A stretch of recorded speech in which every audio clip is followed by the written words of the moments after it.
Hi అండి, welcome to my mini log. ఇవాళ మనం పెసరపప్పుతోటి పునుగులు ఎలాగ చేయాలో చూద్దాము. మామూలుగా అయితే వీటిని పెసరలతో కదా చేసుకుంటాము. ఇదేమో పెసరపప్పు అండి. దీన్ని ఒక కప్పు తీసుకున్నాను, వాష్ చేసేసి దాంట్లో వాటర్ వేసి పెడుతున్నాను. ఇది ఒక 5 అవర్స్ నానితే సరిపోతుంది మనకి. చూడండి, ఆఫ్టర్ 5 అవర్స్ తర్వాత పప్పు ఒక బద్ద అవ్వేటట్టు ఉండాలి. మరీ అంతగా నానినా కూడా బాగోదు. దీన్ని మంచిగా శుభ్రంగా వాష్ చేసేసుకోవాలి. తెల్ల వాటర్ వచ్చేదాకా వాష్ చేసుకున్న తర్వాత ఇప్పుడు దీన్ని మిక్సీ జార్లోకి తీసుకుందాము.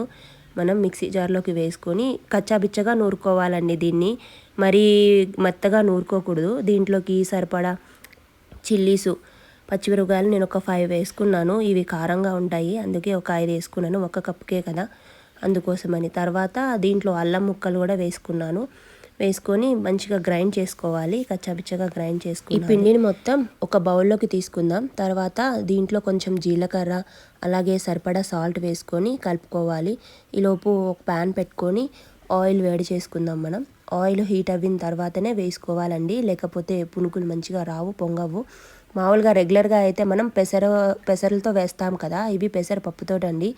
అవి ఏమో గట్టిగా వస్తుంటాయి, ఇదేమో కొంచెం మెత్తగా సాఫ్ట్గా వస్తుంది. చూసారు కదా, మంచిగా గోల్డెన్ బ్రౌన్ కలర్లో వచ్చాయి కదా ఇవి. ఇంకా తీసేసుకోవడమే మనం. అలాగే పిల్లలకి స్నాక్స్ కూడా పెట్టొచ్చండి ఈవినింగు. చాలా హెల్దీ కూడా పెసరపప్పు తినడంలో. ఇప్పుడు వీటిని మనం సర్వ్ చేసుకున్నాం. మా వాళ్ళు అయితే ఆనియన్స్తో తినేస్తున్నారు. మా పాప చూడండి రివ్యూ ఎంత బాగా ఇచ్చిందో. ఎలా ఉన్నాయి సచ్చు? మీకు నచ్చిందా? బాగున్నాయా? ఓకే.